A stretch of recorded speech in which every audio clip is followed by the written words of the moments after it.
Chosen one, why does your heart race at 3 a.m. when the house is dead silent? Why do you wake up gasping, feeling like someone called your name from another realm? Why does your soul ache with a hunger that no earthly thing can satisfy? Chosen one, this is not a drill. What if I told you that right now, in this very second, Heaven's emergency broadcast system just activated? What if your phone buzzed at midnight tonight and the notification read, "Message from heaven, urgent, for your eyes only"? Would you swipe it away like another spam text? Or would your hands tremble, knowing the creator of the universe just pierced through time and space to find you? This is that moment. You didn't stumble onto this message. You were summoned. Heaven broke protocol. God has sent you a direct message, and ignoring it will cost you everything you've been praying for in those desperate midnight hours. Here's the shocking truth they don't want you to know. Every delay in your life, every closed door, every night, you've cried yourself to sleep, wondering if God forgot your address. It was all preparation for this moment, this divine interruption, this sacred collision between your desperation and heaven's declaration. Before we go deeper into this mystery together, I want to pause and thank every single one of you who has supported this message through super thanks. Your generosity means more than you know. You're not just donating, you're helping spread light to others who feel alone in their calling. Whether you give or not, I'm deeply grateful for your presence here. Your support, your time, your attention, it all matters. And if this message resonates with your soul, go ahead and let the Holy Spirit lead your heart. But listen carefully, ignore this divine message, and you'll pay dearly. You'll pay with years of wondering what if. You'll pay with the breakthrough that was written in heaven before your first breath. You'll pay with decades of spiritual mediocrity when you were designed for supernatural authority. You've been asking for a sign. This is it. You've been begging God to speak. He's roaring your name across the spiritual atmosphere right now. If you feel this holy electricity surging through your bones, if something ancient in your spirit just awakened, don't you dare stay silent. Type 777 inches the comments right now. Let heaven see that you won't miss your moment. Let hell know that God's chosen one is finally awake. Stay locked in, because what you're about to hear will either transform your entire destiny or haunt you forever if you walk away. Your Damascus Road moment starts now. Why does God's voice always seem to break through when your world is breaking apart? Why does heaven's whisper turn into thunder right when you can barely stand? Why does the Almighty choose chaos over calm to deliver his most important messages? Here's what the church won't tell you, chosen one. God's urgent messages never come wrapped in pretty bows. They come like fire alarms piercing the night because something precious is at stake. Your destiny. Think about this. If your house was on fire at 2 a.m., would you want the smoke alarm to play a gentle lullaby? Would you want it to whisper sweet melodies while flames devour everything you've worked for? Or would you want it to shriek loud enough to wake you up, violent enough to save your life? That chaos you're living in right now, those bills stacking up like tombstones on your kitchen table, that body screaming in pain every morning, that family falling apart piece by piece, that's not God being cruel. That's heaven's smoke alarm blaring because something eternal is burning. Look at Moses, 80 years old, tending sheep in the middle of nowhere, probably thinking his best days were behind him. Then boom, a bush catches fire and won't burn up. God's message was urgent. I've seen my people suffering. You are going to lead them out. Moses tried to argue, tried to run, tried to make excuses. But ignoring that burning bush would have cost him the greatest assignment in human history. The fire wasn't punishment, it was positioning. Or consider Jonah.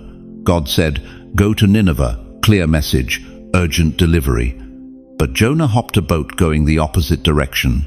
What happened? Storm, whale. 3 days in darkness so thick he couldn't tell if his eyes were open or closed. The very thing he was running from became his prison until he surrendered to God's original message. The storm wasn't wrath, it was rescue. Then there's Saul riding high on his own agenda, destroying God's people, convinced he was righteous while bringing death. Heaven didn't send him a gentle nudge or a sweet dream. Light blazed from the sky, knocked him off his horse, blinded him for 3 days. Why such drama? Because God's message was life or death urgent. Stop destroying my church and start building it. The blindness wasn't punishment, it was protection. You see the pattern, dear one. God's urgency isn't about his temper, it's about his timing. Right now, while your arthritis is screaming, while your bank account is bleeding, while your grown children act like strangers, that's not evidence that God has abandoned you. That's evidence that he's about to interrupt your normal with his supernatural. Your chaos is heaven's megaphone. Every night you've laid awake at 3 a.m., wondering if you'll make it through another month. That's God's alarm system going off. Every time you've stared at that prescription bottle, wondering if it's worth the fight. That's heaven breaking through the noise of resignation. Every moment you've felt forgotten, overlooked, cast aside by a world that worships youth. That's the Almighty, positioning you for something that requires the wisdom only age can bring. But here's what terrifies hell about you right now. You're not just any senior citizen counting down days until Social Security. You're a chosen vessel who's been refined by fire, tested by time, and prepared for assignment. The enemy has been trying to convince you that your best years are behind you, that God's done using people like you. That's the biggest lie from the pit of hell. Moses was 80 when God used him to split the Red Sea. Abraham was 99 when God gave him Isaac. Anna, the prophetess, was 84 when she recognized the Messiah. Your age isn't your limitation, it's your qualification. God doesn't need your strength. He needs your surrender. He doesn't require your perfection. He demands your availability. And right now, in this season when the world has written you off, heaven is writing you in. The chaos around you isn't random. It's strategic. God is shaking everything that can be shaken, so that what cannot be shaken, your faith, your calling, your eternal purpose, will remain. He's not trying to break you down. He's trying to break you open, like a seed that must crack before it can grow into the mighty oak it was destined to become. Every financial pressure is God saying, stop trusting in what you can see and start believing in what I can do. Every health challenge is heaven declaring, your strength comes from me, not your muscles. Every family conflict is the Almighty whispering, I am your peace, when everything else falls apart. But you have to hear it. You have to stop treating his voice like background noise and start recognizing it as the very breath that spoke galaxies into existence. If your house was burning, you wouldn't argue with the smoke alarm. You wouldn't negotiate with the fire department. You wouldn't ask for a second opinion. You'd move, you'd act. You'd trust that the alarm was saving your life, not ruining your sleep. God's urgency isn't punishment, chosen one, it's rescue. And he's sounding the alarm right now because he sees something you can't see yet. He sees the miracle standing on the other side of your obedience. He sees the breakthrough waiting on the other side of your surrender. If you've ever felt the chaos breaking you, if you recognize heaven's fire alarm going off in your circumstances right now, don't fight it, don't resist it. Whisper it right now. Lord, I hear you. Because what happens next will prove that your greatest storms were actually God's greatest setups. Picture this, chosen one. Right now, as I speak these words, there's a courtroom in heaven. Not the kind you see on earth with marble columns and mahogany benches. This is a sacred tribunal where eternity itself holds its breath. The gavel is made of thunder, the scrolls are written in light, and your name is echoing through the halls of divine justice. But here's what will shock you to your core. You're not the defendant. You're not standing trial for your sins, your failures, your midnight mistakes. No, beloved. The evidence being presented tonight is for you, not against you. Every ignored whisper from heaven, every dismissed nudge in your spirit, every time you felt that holy pull and walked the other way, it's all there in golden scrolls, and the verdict isn't condemnation, it's confirmation. You see, God doesn't keep records to punish you. He keeps them to prove his patience with you. But let me paint you another picture that might make your soul tremble. There are witnesses taking the stand in this heavenly court. Their testimonies aren't pretty. Their warnings written in salt and ashes, in broken crowns and shattered kingdoms. First witness, Lot's wife. Genesis 19:26. One simple command from the angels: don't look back, just keep walking toward your deliverance. Don't let your past poison your future. But curiosity killed more than the cat that day. One glance over her shoulder, one moment of choosing yesterday over tomorrow, and she became a pillar of salt, a monument to what happens when we ignore heaven's urgent voice. How many times has God whispered to you, don't look back? How many times have you felt that divine pull forward, but your neck kept twisting toward what you should be leaving behind? That toxic relationship, that addiction, that bitterness you've been nursing like a wounded pet. Looking back didn't just delay Lot's wife, it destroyed her. Second witness, King Saul, 1 Samuel 15. Here was a man who had everything: the throne, the anointing, the favor of the Almighty. But when God spoke through the prophet Samuel, Saul decided he knew better. He ignored the voice. He twisted God's clear instructions to fit his own agenda. The result? The Lord has torn the kingdom of Israel from you today and has given it to one of your neighbors, to one better than you. His kingdom wasn't just lost, it was handed to another. David, a shepherd boy, received what Saul forfeited through disobedience.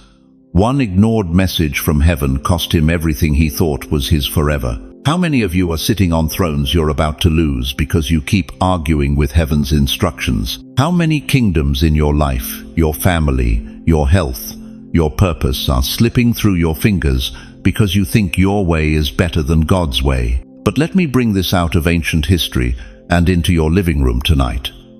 How many of you remember that moment 20, 30, 40 years ago when God whispered, "Forgive them"? You felt it burning in your chest. You knew it was him, but pride built a wall, and you chose resentment over reconciliation.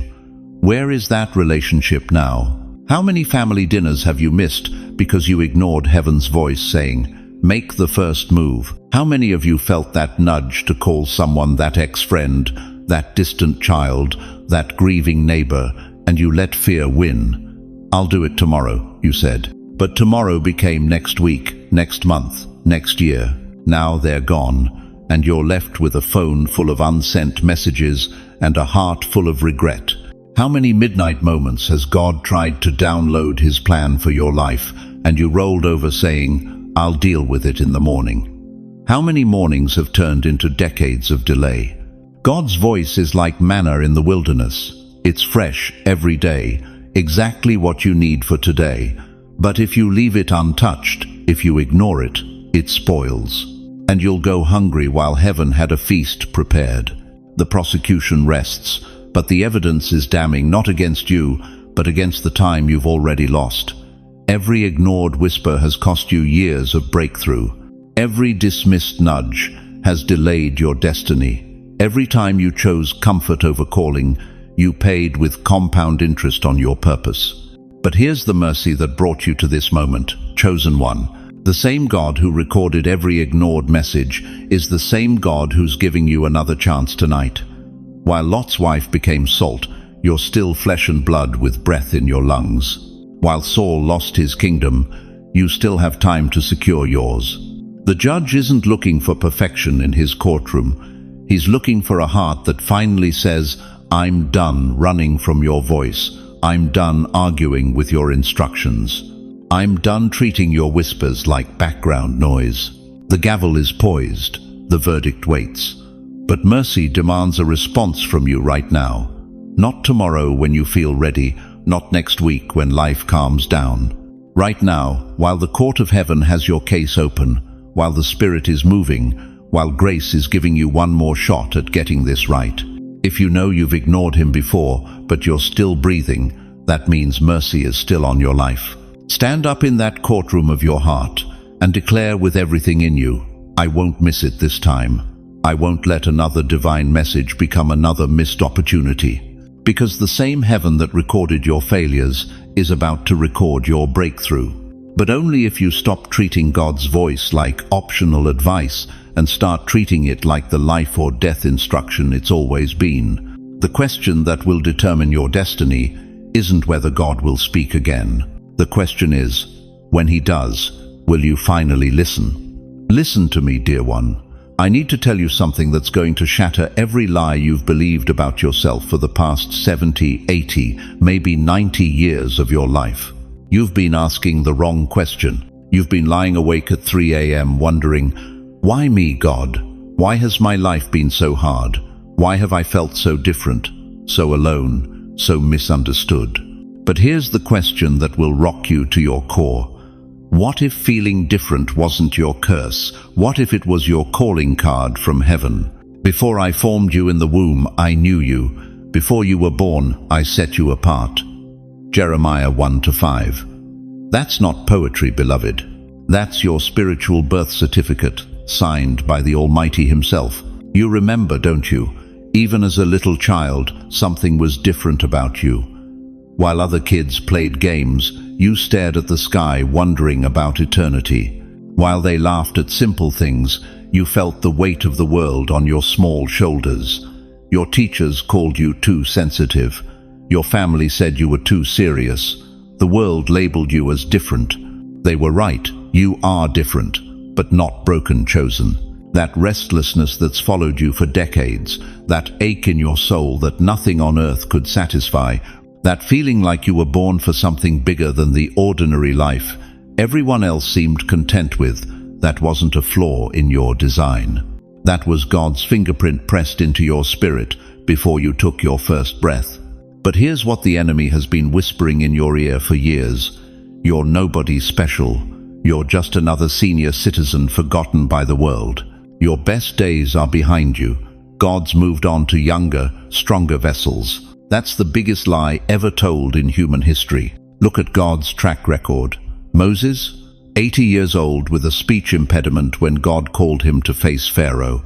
David, the youngest, smallest, most overlooked son in his family, so insignificant, his own father forgot to call him when the prophet came looking for the next king. Peter, a hothead fisherman who denied Christ 3 times in his darkest hour. Paul, a murderer, a terrorist, breathing threats against Christians before he became the greatest apostle who ever lived. Do you see the pattern? God doesn't choose the qualified, He qualifies the chosen. He doesn't pick the perfect, He picks the willing. He doesn't call the flawless, He calls the faithful. Your scars don't disqualify you, they authenticate you. Every betrayal you survived, every loss that nearly broke you, every night you cried yourself to sleep wondering if you'd ever matter, all of that was God preparing you, not punishing you. While others lived comfortable lives, you walked through fire, and fire doesn't destroy, it refines. It purifies. It creates something precious. You think your age makes you irrelevant. Abraham was 75 when God called him to leave everything and start fresh. Sarah was 90 when she gave birth to nations. Moses didn't even begin his real ministry until he was 80. Anna the prophetess served in the temple until she was 84, and it was then that she saw the Messiah with her own eyes. God doesn't measure your worth by your birth certificate.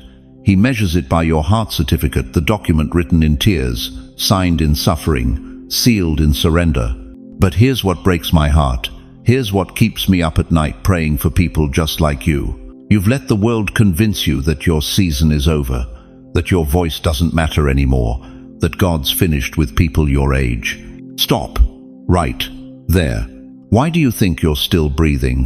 Why do you think your heart is still beating? Why do you think this message found you tonight? Because heaven isn't done with you. God isn't finished writing your story. The enemy of your soul knows that your greatest chapter hasn't been written yet, and he's terrified. You want to know why God chose you for this direct message? Because you've been tested by time and proven faithful.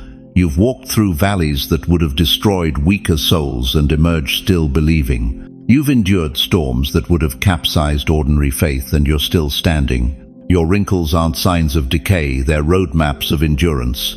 Your grey hair isn't evidence of decline, it's a crown of wisdom. Your slower pace isn't weakness, it's the measured walk of someone who knows where they're going. The young ones have energy, but you have authority. They have passion, but you have proof. They have dreams, but you have testimonies. And testimonies, dear one, are the most powerful weapons in the kingdom of heaven. Every person who counted you out, every doctor who shook their head, every family member who wrote you off, every voice that whispered your time has passed, they're about to witness the greatest comeback in your family's history. Because when God sends a direct message to his chosen ones, when heaven breaks protocol to speak to his seasoned warriors, mountains move, walls fall, impossibilities bow their knees. If you've ever felt unseen, unheard, unworthy, if you've ever wondered if you missed your moment or lost your chance, type these 3 words in the comments right now. God sees me. Don't just think it, declare it. Let heaven hear your voice rising above every lie that ever told you that you don't matter. But there's something else. Something the enemy has been working overtime to hide from you. Something about this exact moment in history that makes your age your greatest advantage, not your limitation. Dear chosen one, we need to talk about the war happening inside your mind right now. And this isn't some abstract spiritual battle, this is brutal, relentless warfare for your soul's attention. Your phone has buzzed 150 times today. Your television has screamed breaking news 17 times about nothing that breaks except your peace.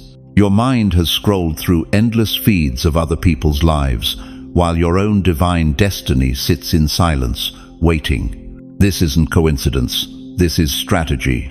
The enemy knows something about you, that you're just discovering. God's voice cuts through everything, but only if you can hear it.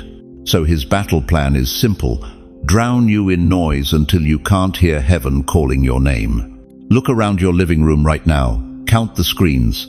The phone charging on the table, still buzzing with notifications. The television muttering its endless commentary.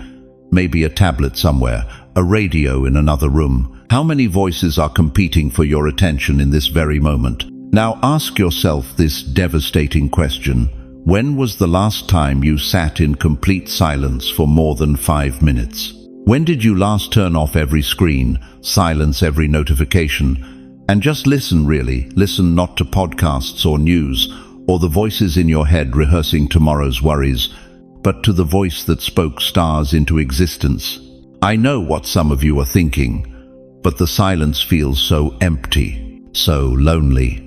You filled your golden years with constant noise because the quiet reminds you of who's not calling anymore. Your children are too busy. Your grandchildren live in their phones.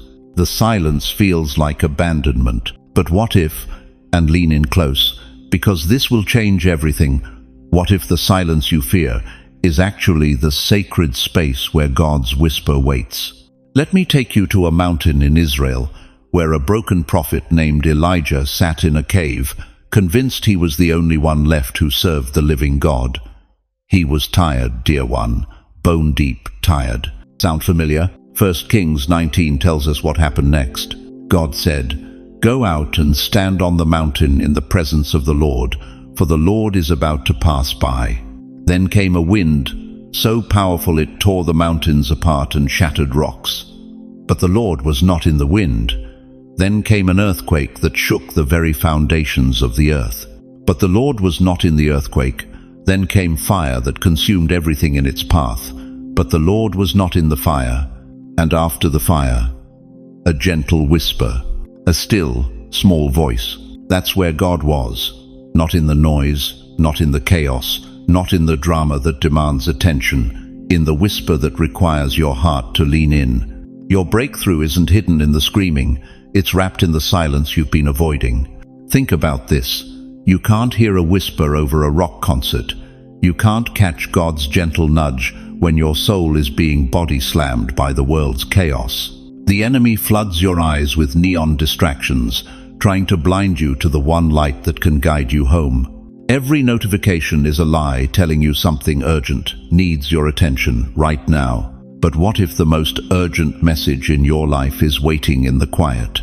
What if God has been trying to download healing for that arthritis that keeps you awake? What if he's been attempting to release financial breakthrough for those medical bills? What if he's been whispering the words to restore that broken relationship with your daughter, but you can't hear him over the noise of cable news and social media feeds? Here's what terrifies hell itself. If you silence the noise for just one sacred hour tonight, what breakthrough might break open? What door might swing wide? What miracle might step out of the shadows and into your living room? The enemy knows that one encounter with the still, small voice of God can undo decades of his deception. So he keeps you distracted, overwhelmed, constantly consuming but never truly connecting. But I have good news, chosen one. You have the power to silence every lying voice that's been stealing your peace. You have the authority to create sacred space where heaven can speak and your heart can finally hear. Right now, wherever you are, I dare you to do something that will shake the gates of hell. Turn off your television, put your phone face down, close your laptop. Create an island of silence in the ocean of noise. Close your eyes, take 3 deep breaths. Let the chaos of the day fade away like fog in the morning Sunday. And whisper these 4 words that have the power to shift your entire spiritual atmosphere. Speak, Lord, I'm listening. That simple act of surrender can crack open heaven's vault and release what's been waiting for you. That holy pause can turn your living room into a sanctuary. That moment of stillness can become the pivot point where everything changes. I know this feels scary. I know silence feels foreign when you've lived with noise for so long, but God isn't shouting over the chaos anymore. He's waiting in the whisper. Mark this night in your heart. Put it in the comments below. Say these words: this is my turning point. This is where I choose God's whisper over the world's screaming. Because on the other side of your surrender to silence, there's a conversation waiting that will rewrite your entire story, but you'll never hear it if you keep drowning in the noise. The question that will determine your destiny is this: will you finally give God the gift of your undivided attention? Will you choose the whisper over the screaming? Because what he's about to tell you in that sacred silence, it's the very thing your soul has been crying out for all along. Chosen one, you're standing at the most terrifying intersection of your entire life. And here's what's going to shock you. This isn't your first time here. You've been circling this same crossroads for 20, 30, maybe 50 years. The same fork in the road, the same choice, the same eternal moment of decision that will determine whether you spend your remaining years in breakthrough or breakdown. Picture it with me. To your left, there's a path worn smooth by millions of footsteps. It's the road you know by heart. The road where doubt eats your peace for breakfast every morning. Where fear steals your sleep at 3 a.m. Where the same regrets play on repeat in your mind like a broken record player from 1965. That path is familiar, it's predictable, it's safe. It's also a spiritual death sentence. To your right, there's a path that glows with light, so brilliant you can barely look at it directly.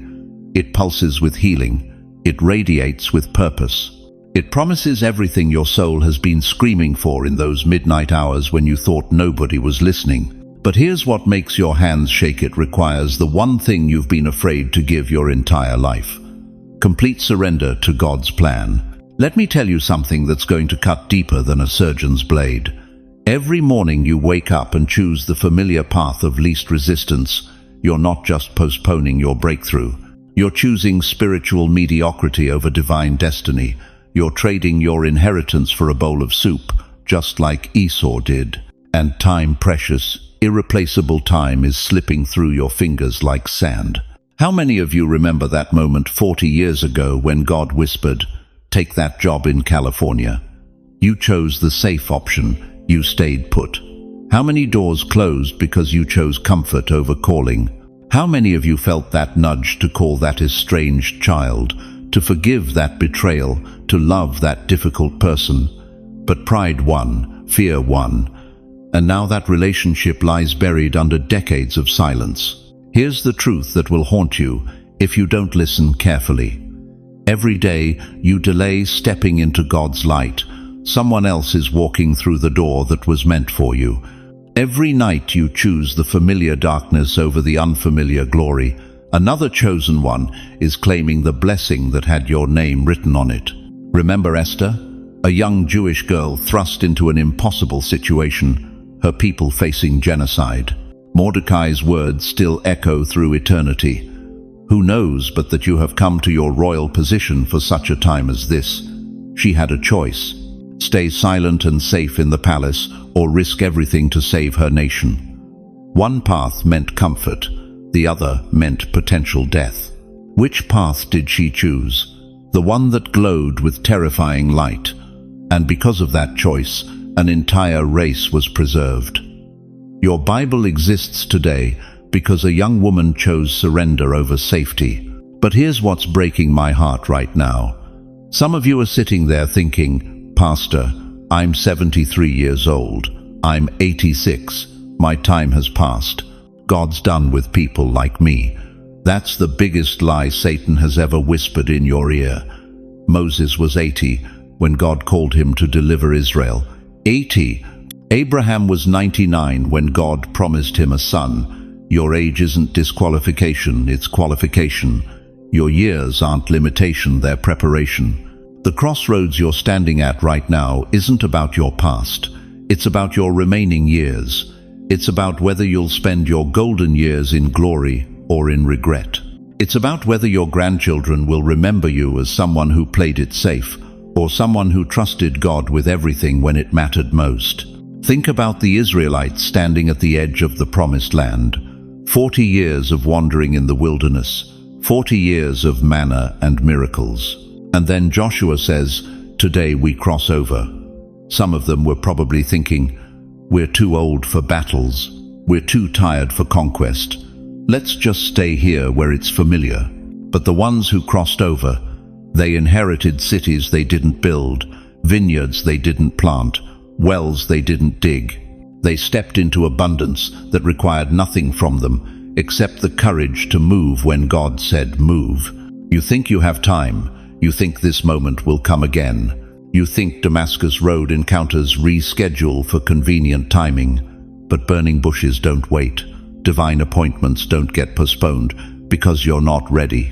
God's direct messages don't sit in your spiritual inbox collecting dust while you debate whether you're qualified. Every second you hesitate, the light on that glorious path grows dimmer. Every minute you choose the familiar over the supernatural, your heart hardens just a little more. Every hour you delay, that divine stirring in your chest grows quieter. Here's what terrifies hell itself.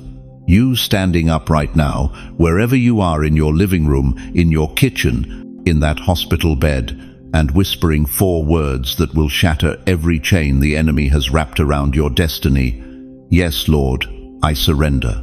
That simple prayer can crack open heaven's vault tonight. That holy surrender can release what's been waiting 70, 80, 90 years to manifest in your life. The crossroads won't wait forever. The choice won't remain open indefinitely. This is your such a time as this moment. This is your Joshua moment. This is your Esther moment. Which path will you choose? The worn road of regret or the glowing path of glory? If you know this is your hour, if you feel that ancient stirring awakening in your bones, don't let this moment slip away into another decade of wondering what if. Whisper it out loud right now. Yes, Lord. And if you have the faith to declare it publicly, type in the comments, I choose the light. Because what's waiting on the other side of your surrender will make every comfortable day you gave up look like crumbs compared to the feast God has prepared. But the door is closing, the light is fading, and the question that will echo through eternity is this: when heaven called your name, did you answer? Chosen one, you've walked through the fire of revelation. You felt heaven's urgent whisper pierce through the noise of your ordinary life. Now let me paint you a picture of what lies beyond obedience, a reality so magnificent it will shatter every limitation you've ever accepted about yourself. This isn't about surviving anymore, this is about soaring. Look at David, forgotten in the fields while his brothers feasted at the king's table. A shepherd boy so insignificant his own father didn't bother calling him when the prophet came seeking Israel's next king. But when Samuel's eyes fell upon that ruddy-faced teenager, the oil of anointing began to flow, from shepherd to sovereign, from invisible to invincible, from tending sheep to ruling nations. What changed? One moment of divine recognition, one sacred yes to God's call. Joseph understood this transformation. For 13 years he rotted in Pharaoh's dungeon, falsely accused, forgotten by friends, his dreams seemingly buried under years of injustice. The world saw a prisoner. God saw a prime minister in waiting. Genesis 41-39 4:0 records Pharaoh's declaration. Since God has made all this known to you, there is no one so discerning and wise as you. You shall be in charge of my palace. Overnight, from chains to crown, from dungeon to dominion. But here's what will shock you to your core, dear one. The very pit that was meant to bury Joseph became the foundation of his palace. Every betrayal that should have broken him instead built his character. Every tear that fell in that cell watered the seeds of wisdom that would save nations from famine. Your pain hasn't been punishment, it's been preparation. Paul discovered this stunning reversal on that Damascus road, Acts 9:3-4. As he neared Damascus on his journey, suddenly a light from heaven flashed around him. He fell to the ground and heard a voice say to him, "Saul, Saul, why do you persecute me?" The greatest persecutor of Christians became Christianity's greatest apostle. The man who breathed threats and murder against God's people became the pen through which the Holy Spirit wrote half the New Testament, from enemy to evangelist, from destroyer to deliverer. What transformed these men wasn't their perfection, it was their surrender to God's perfect plan. Right now, as these words wash over your spirit, something ancient is awakening within you. You are the seed that's been buried in the darkness of disappointment, planted deep in the soil of struggle. Every betrayal was fertilizer. Every setback was preparation. Every night you cried yourself to sleep was irrigation for the miracle that's about to break through the surface.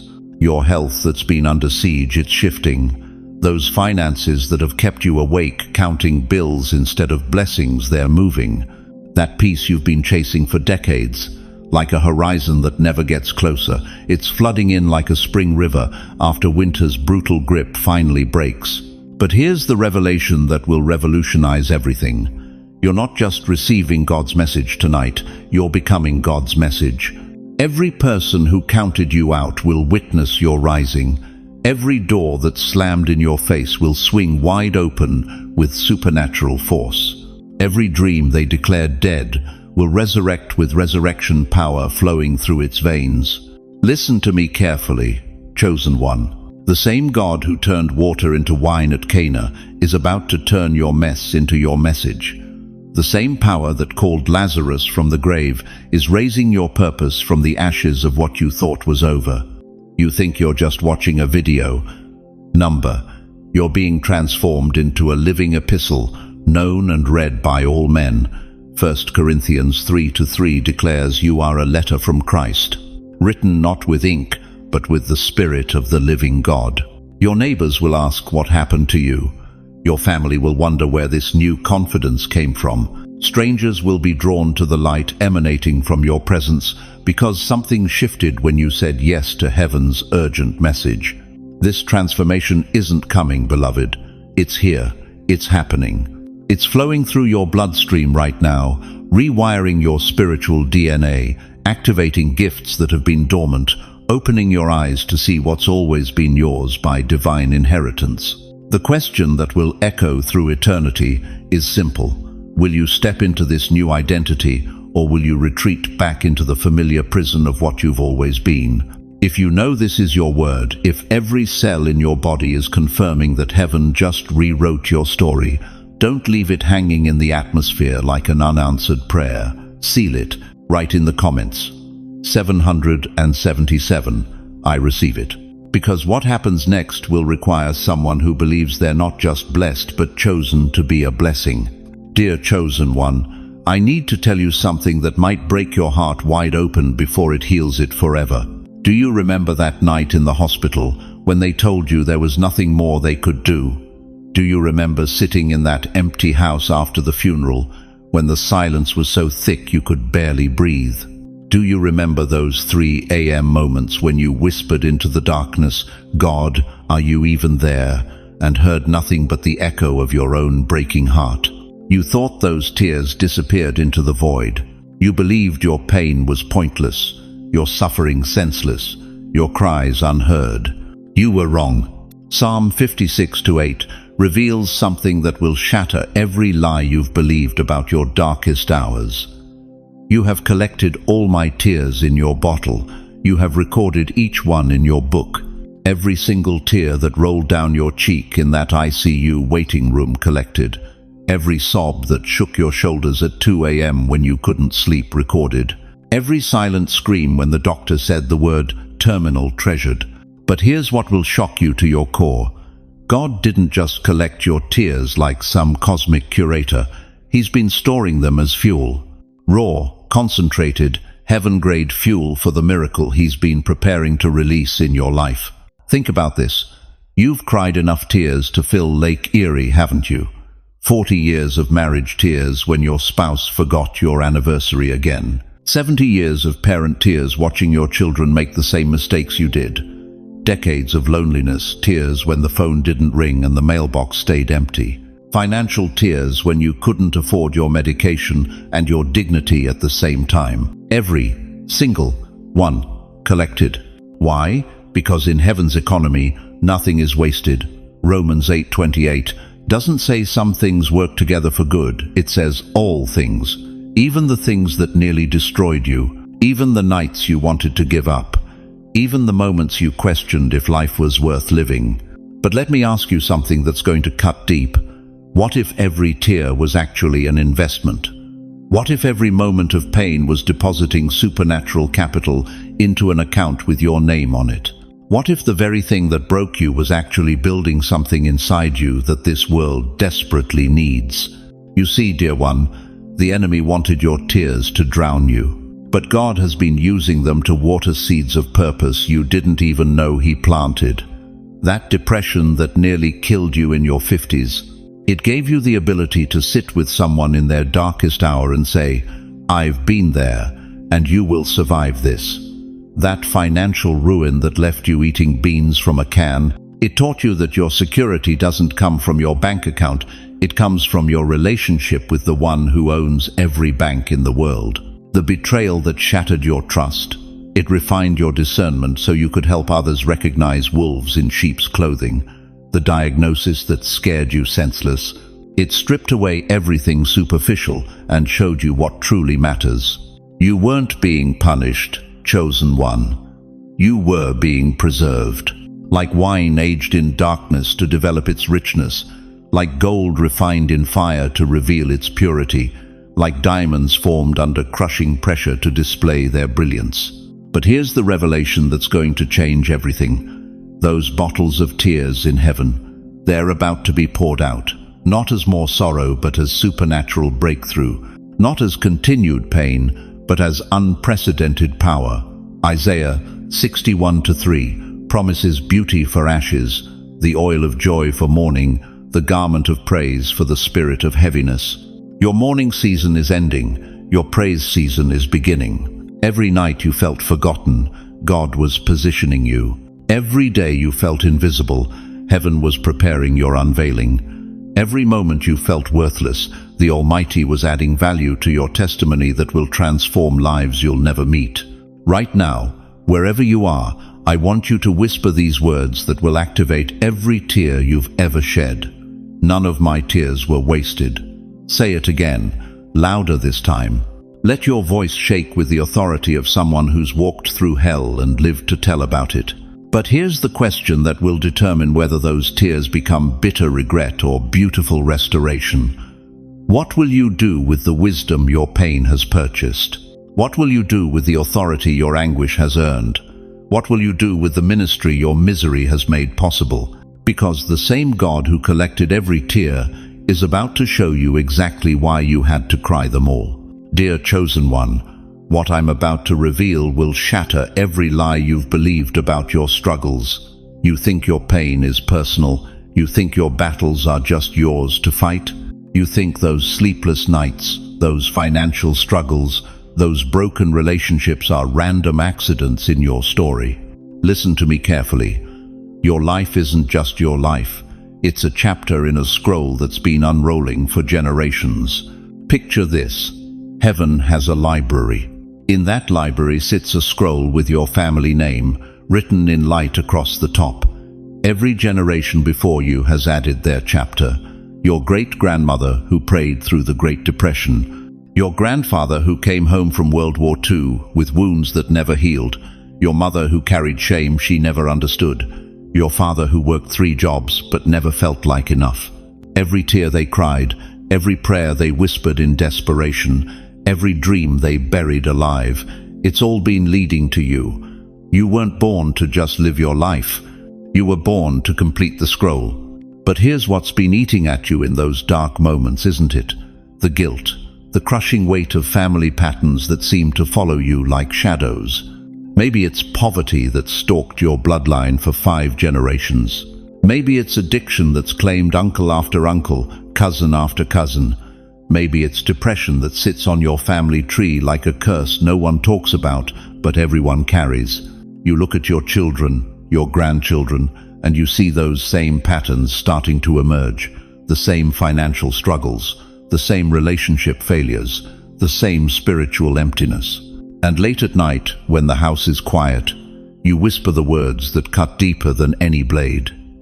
What if I've passed this poison to them? Stop right there. Turn your attention to Genesis 50-20.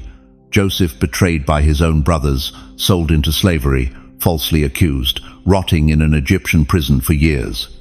But watch what happens when his story finally makes sense. He looks at his brothers and declares, "You intended to harm me, but God intended it for good to accomplish what is now being done, the saving of many lives." Joseph didn't suffer just for Joseph. His pain preserved a nation. His tears watered the ground for a harvest that would feed millions. His prison became the very place where God positioned him to save the known world from famine. You thought you were just surviving paycheck to paycheck. Heaven says you were learning how to trust God when there's nothing in the bank, a lesson your grandchildren will need when their world falls apart.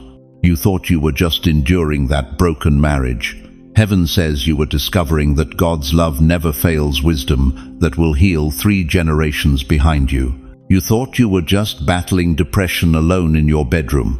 Heaven says you were learning how to find light in the deepest darkness, a skill that will save your great-granddaughter's life 20 years from now when she's standing on a bridge thinking it's all over. Every scar on your soul has been earning you a PhD in hope. Every tear you've cried has been watering seeds of redemption. Every night you chose to live instead of die, you were preserving a bloodline that hell was trying to eliminate.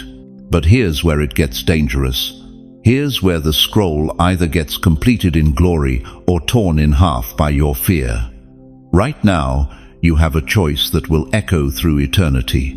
You can keep believing you're just the victim of family dysfunction, or you can finally see the truth. You are the answer to every prayer your ancestors whispered in their darkest hours. That grandmother who died praying for someone in her family to break free, you're the answer. That great-grandfather who worked himself to death believing his children deserved better, you're the fulfillment. That mother who sacrificed everything hoping one day someone in this family would make it, you're the miracle she was believing for. The chain doesn't just end with you, it transforms through you. The poverty that's haunted your family for generations, you're about to flip that script. The addiction that's claimed too many funerals, you're the intervention.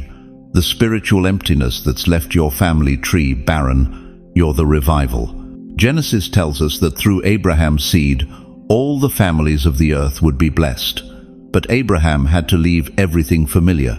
He had to break from his father's house, from generational patterns, from the comfort of the known. God told him, "Get out of your country, from your family and from your father's house, to a land that I will show you." Sometimes, to save your bloodline, you have to break from your bloodline. Sometimes, to heal your family, you have to stop enabling their sickness. Sometimes, to love them forward, you have to walk away from backwards. Your children are watching. Your grandchildren are learning. They don't need to see you perfect. They need to see you transformed. They don't need you to have all the answers. They need you to have the courage to ask God for His. The scroll is almost complete. The final chapter is being written in your generation, but only if you stop running from your calling and start running toward it.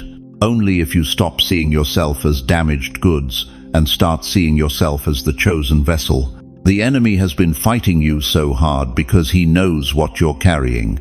He knows that if you ever fully step into your identity, if you ever completely surrender to God's plan, the shockwaves will ripple through your family tree for generations.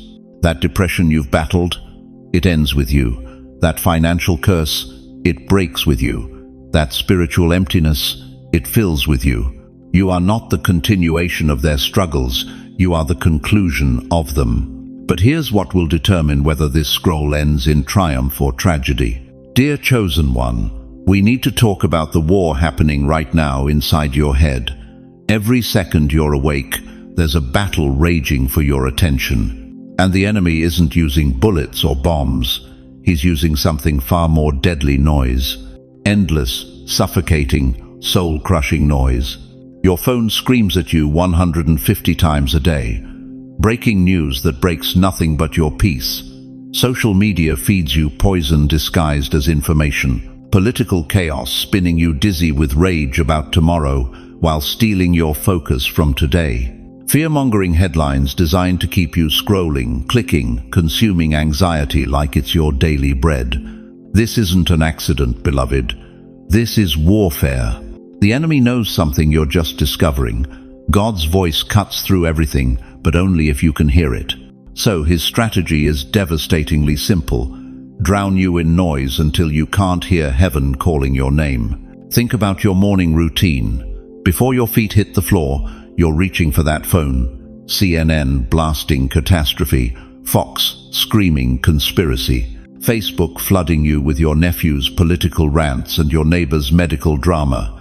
By 8 a.m., your spirit is already drowning in static. When was the last time you sat in complete silence for more than 5 minutes? When did you last turn off every screen, silence every notification, and just listen?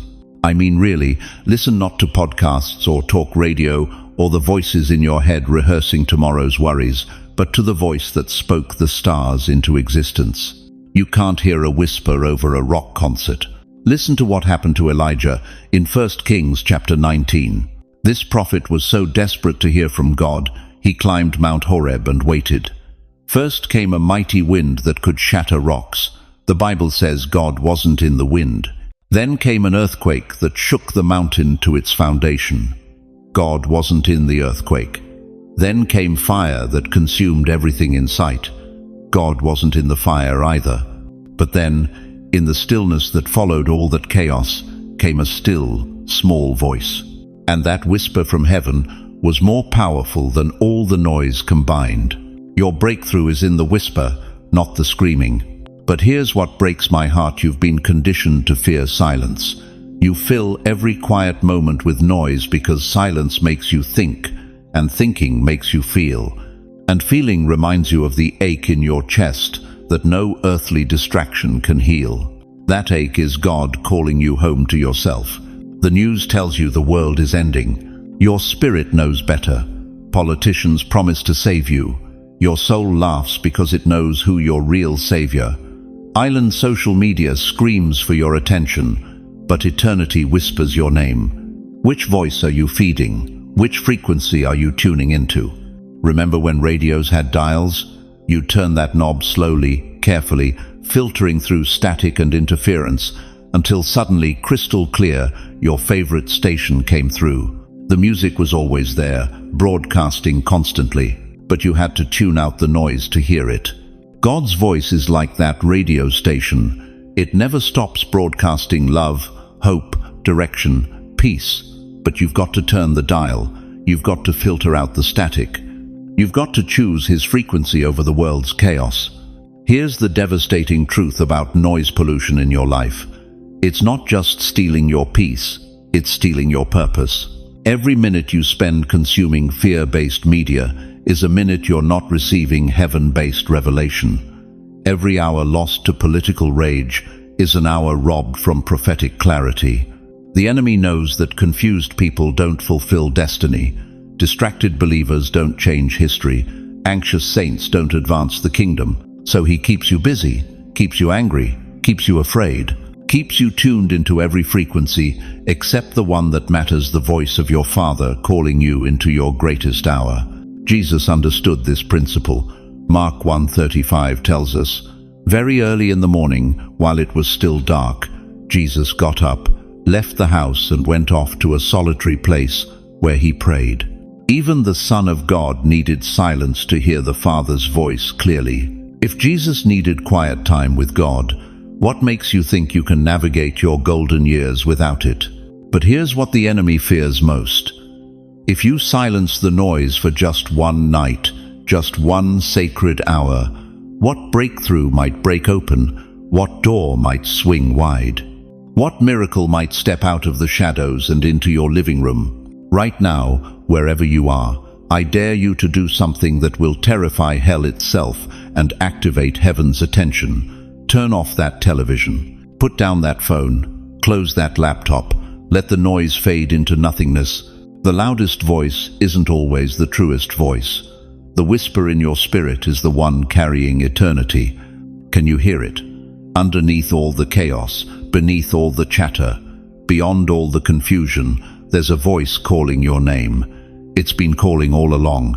It's the voice that knew you before you were born, the voice that numbered every hair on your head, the voice that has plans for you that are good and not evil, to give you a future and a hope. Jeremiah 29:11 wasn't written for politicians or preachers. It was written for you, sitting there right now, wondering if your best days are behind you. If you're ready to silence the static and tune into heaven's frequency, if you're ready to hear what God has been trying to tell you through all the noise, type these 3 words in the comments. Speak, Lord. But know this, once you tune into his voice, once you hear heaven's frequency clearly, you'll never be satisfied with the world's static again. And that's when your real assignment begins. Dear chosen one, I see you sitting there with decades of questions burning in your chest. I feel the weight of your whispered prayers echoing through empty rooms. God, where were you when I was 30? Where were you when I was 40? Where were you when I still had energy, when I still had time, when I still believed anything was possible?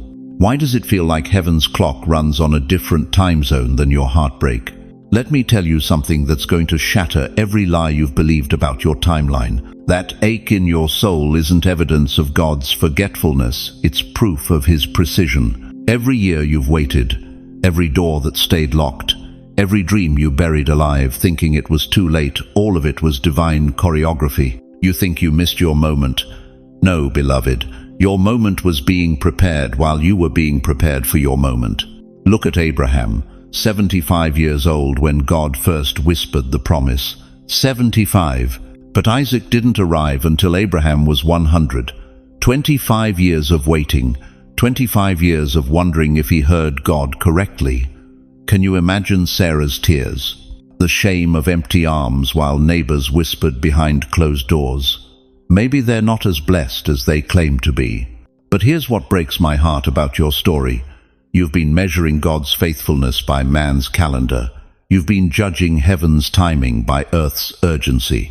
But Genesis 21:2 declares with thunderous authority, Sarah became pregnant and bore a son to Abraham in his old age, at the very time God had promised him. At the very time, not late, not delayed. At the very time God had promised. Moses spent 40 years thinking he was somebody in Pharaoh's palace. Then 40 years in the wilderness thinking he was nobody, tending sheep, forgotten by history. 80 years old when the burning bush blazed with heaven's assignment.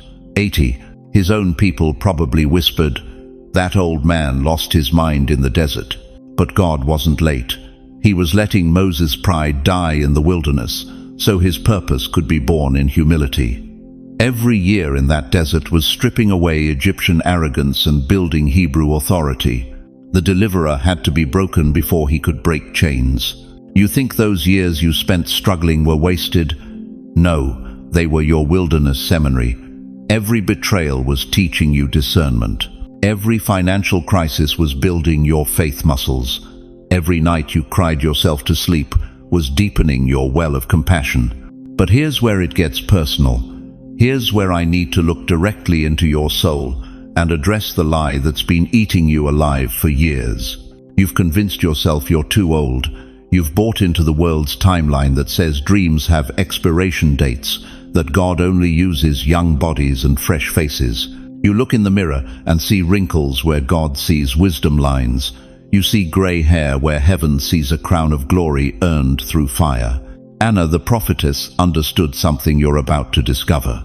Luke 2:36 tells us she was 84 years old, widowed after just 7 years of marriage. 84, spending decades in the temple, praying, fasting, waiting. People probably pitied her. Poor old Anna, still hanging around the temple, living in the past. But when baby Jesus was brought to the temple, who was the first to recognize the Messiah?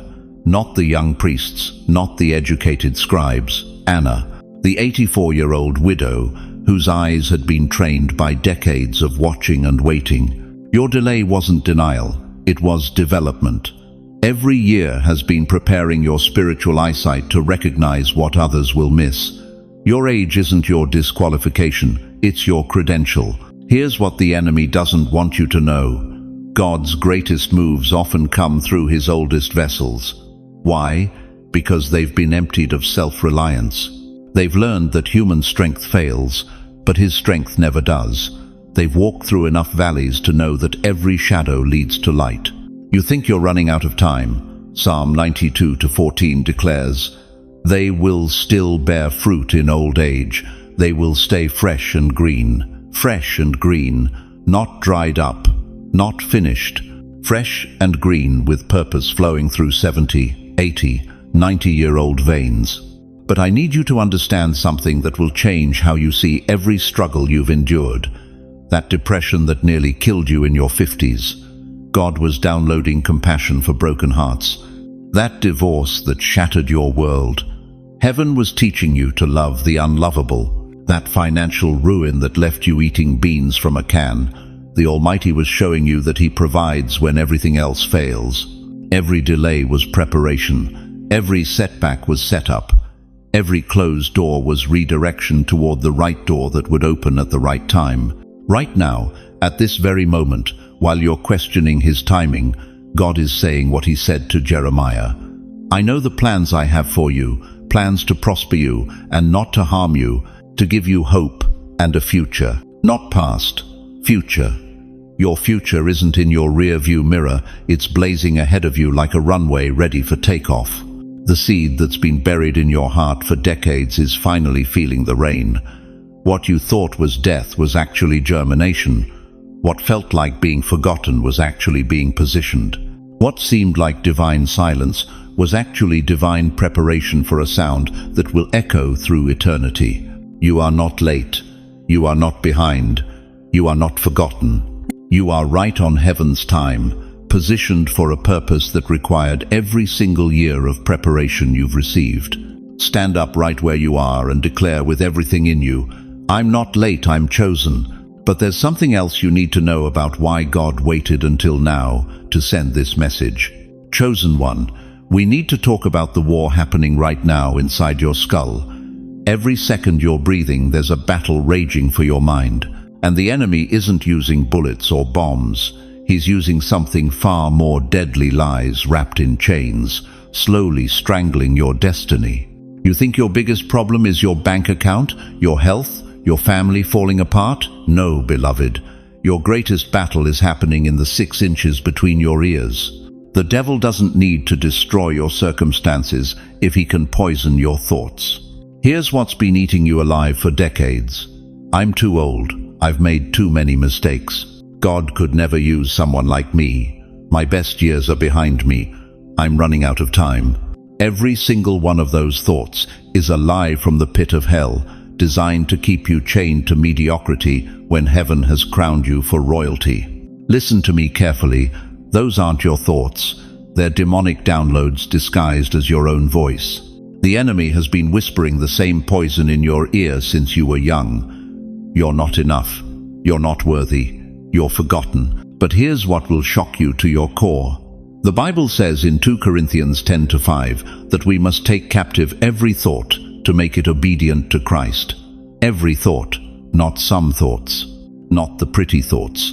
Every thought that doesn't align with what God says about you must be arrested, tried, and executed. You've been living in a mental prison, and you're holding the keys. Think about this. How many years have you wasted believing you're not smart enough, not spiritual enough, not important enough for God to use you? How many opportunities have you let slip by because that lying voice said, "Who do you think you are?" Let me tell you who you are. You are fearfully and wonderfully made. Psalm 139:14. You are chosen before the foundation of the world. Ephesians 1:4. You are more than a conqueror through Christ. Romans 8:37. But the enemy has been playing the same broken record in your mind for so long, you think his voice is yours. Here's the devastating truth. Every senior citizen reading this has been robbed of decades of confidence, robbed of years of bold faith, robbed of a lifetime of walking in divine authority, all because you believed lies about your worth, your purpose, your value to the kingdom of heaven. But tonight, this very moment, those chains are about to break. You see, lies are like rust eating away at steel beams. Slowly, silently, they corrode the foundation of who God created you to be. But truth is fire. And when fire meets rust, the rust burns away, leaving pure steel stronger than before. The enemy's greatest weapon isn't temptation, it's not persecution, it's deception.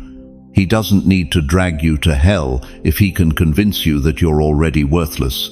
He doesn't need to destroy your future if he can poison your present with lies about your past. How many of you right now are thinking, "But you don't know what I've done. You don't know my failures. You don't know my secret shame"? That's the lie talking. That's the rust eating at your steel. Let me shock you with the real truth. God doesn't use perfect people. He uses surrendered people. Moses was a murderer. David was an adulterer. Peter denied Christ 3 times. Paul hunted Christians for sport. Yet God used every single one of them to change history. Your past isn't your prison unless you choose to live there. Your mistakes aren't your identity unless you let them be. Your age isn't your limitation unless you believe the lie that God is done with you. But here's the lie that's been destroying you more than any other, and this is going to cut deep. You've been convinced that you have to earn God's love, that you have to prove you're worthy, that somehow your performance determines your value. The enemy's greatest lie wasn't that God isn't real. It was convincing you that you're not worthy of him. But listen to this truth that will set you free. While you were still a sinner, Christ died for you. Romans 5:8. Not after you cleaned up your act, not after you got your life together. While you were still a mess, he chose you. While you were still broken, he called you valuable enough to die for. You don't become worthy. You are worthy because he says so. You don't earn your calling. You receive it because he chose you before you chose him. Right now, I can feel some of you fighting this truth. The lies have been your companions for so long, they feel like old friends. But those chains that feel comfortable are the very things keeping you from your destiny. Every thought that says I'm too old must die tonight. Every whisper that says I'm not important must be silenced. Every lie that says God's done with me must be cast down and destroyed. You are 70, 80, 90 years old, and God is just getting started with you. Moses didn't hit his stride until he was 80. Abraham became a father of nations at 100. Anna, the prophetess, recognized the Messiah at 84. Your age isn't your expiration date, it's your activation code. The thoughts racing through your mind right now, are they building you up or tearing you down? Are they from heaven or hell? because there's no neutral ground in this battle.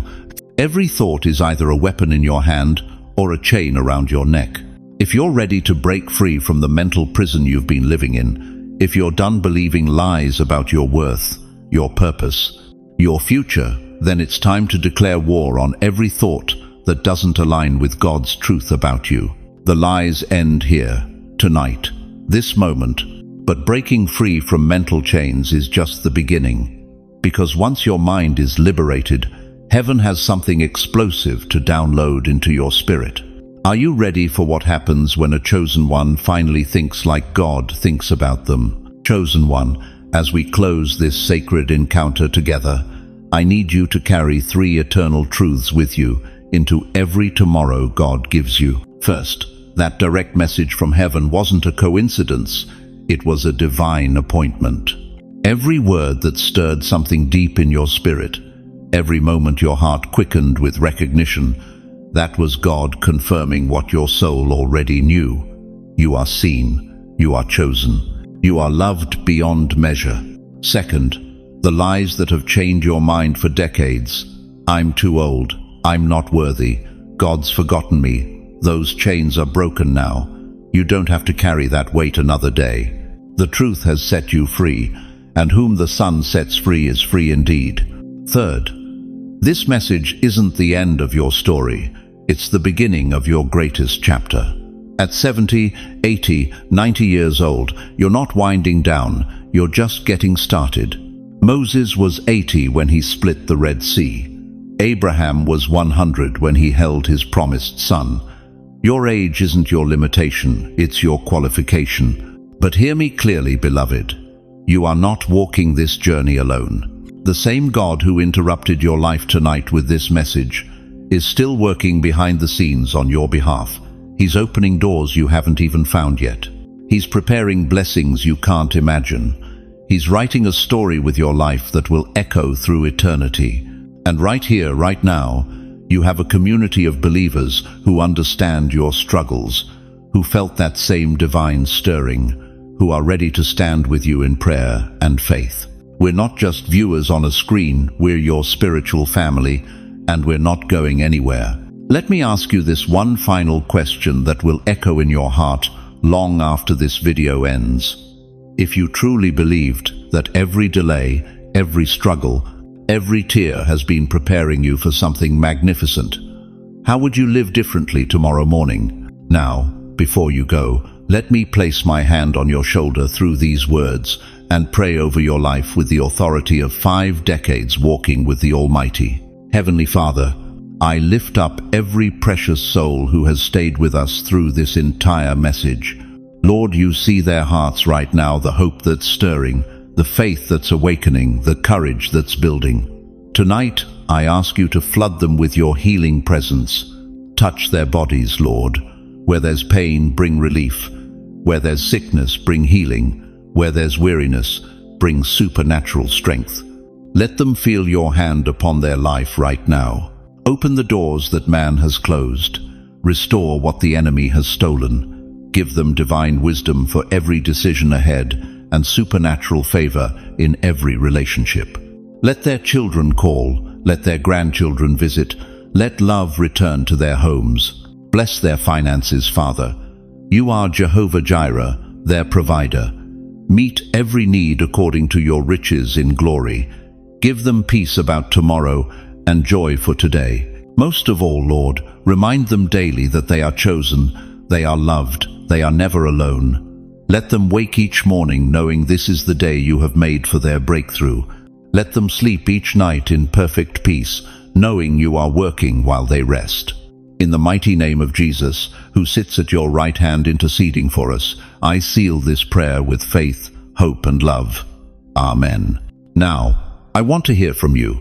In the comments below, tell us how God spoke to your heart tonight. What shifted in your spirit? What are you believing Him for in this new season? Don't hold back. Your testimony might be exactly what someone else needs to hear. And please, ask us to pray for specific areas of your life. This community will surround you with intercession. If this message touched your soul, don't keep it to yourself. Share it with someone who needs to hear that they're not forgotten, that their best days aren't behind them, that God still has a plan for their life. Someone in your family, your neighborhood, your church needs this word.